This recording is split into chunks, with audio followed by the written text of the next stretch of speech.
She is a Division I athlete. We're gonna get comfortable discussing the uncomfortable. She owns her own business. I've been in business 20 years. She's a constant public speaker. Because it really is BS.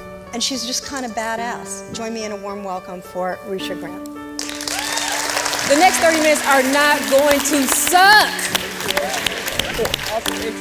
So I'm a small town, divorced, ex-preacher's wife, who comes from a loving but largely religious family.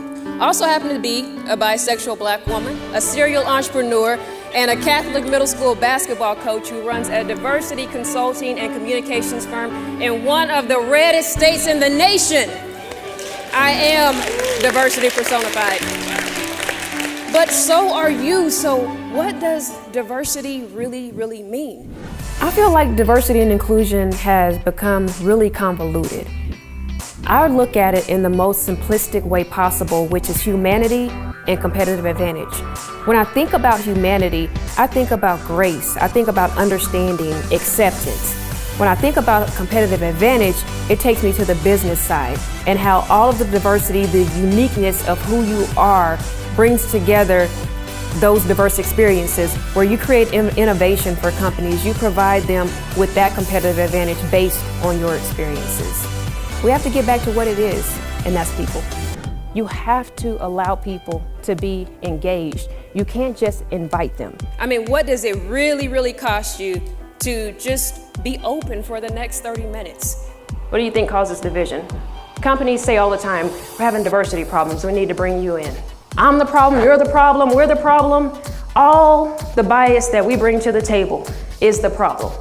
Bias is something you can control. The only thing that I know for sure I can control is me. And we like to look at our organizations and say they need to do this and they need to do that, when really you need to work on yourself. It starts internally with you. If you will make the changes within yourself, that permeates to our companies, to our communities, and we begin to change. We can't wait on other people to change all the time. To put everybody in the box based on the actions of one or a few people, that's BS. That's wrong. Now let me take you back to 8th grade science for just a second. A synapse is how our brain communicates between brain cells, usually in one direction. That's how I feel we treat our bias. We think about people in one direction, which is usually negative. So I came up with a term called bias synapse, which is a play on the word she said, because it really is BS. Diversity is usually presented as this huge, complicated concept. I just don't see it that way. What I've learned is companies don't have diversity problems. They have people problems. I solve people problems. Permission Granted provides a 3-step process. The process teaches you to identify, own, and move through your BS. Additionally, it just gives you permission to feel how you want to feel. And what happens with our unconscious bias, and let me give you my definition for that because it's a little different. It's an unrecognizable part of our upbringing. This happens from the people that we love and the people that we care about that raised us or have been a part of our lives. When you learn about that stuff from people that you love and that you care about, you don't really question it too much. You know, I was taught, listen, when you're around white people, you need to dress better, speak better, you need to know more. All of these things still stick in my mind. And then you grow up and have your own personal experiences. Oh man, you mix your own stuff in with what people have already told you and it's a wrap, right? You have this distrust.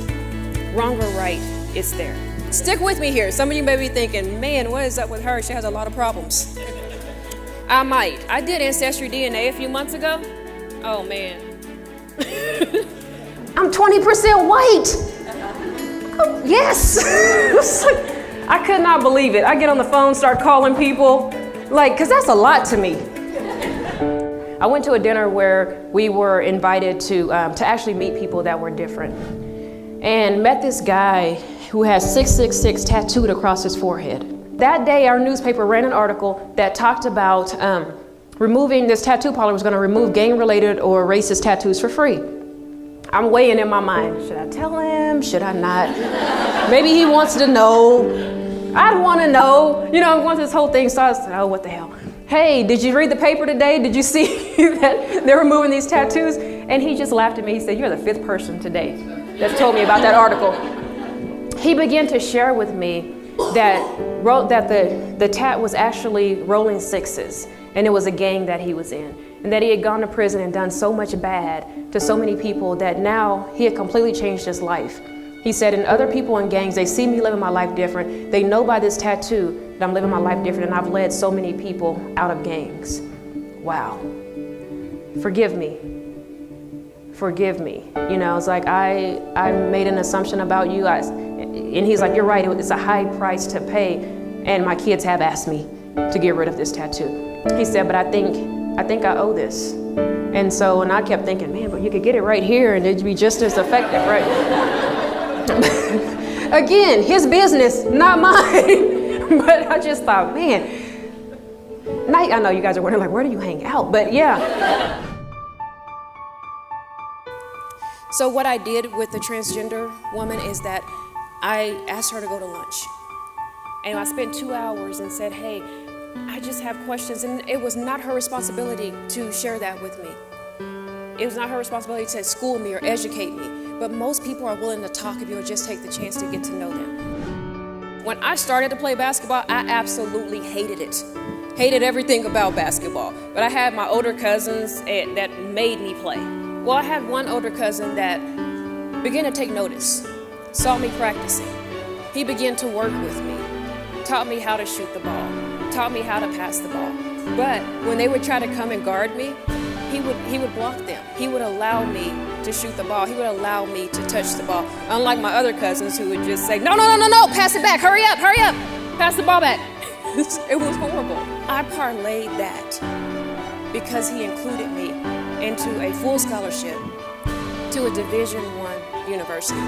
If you want to affect change in someone's life, you do that through inclusion. I just want to say there's no them, there's only us, all of us.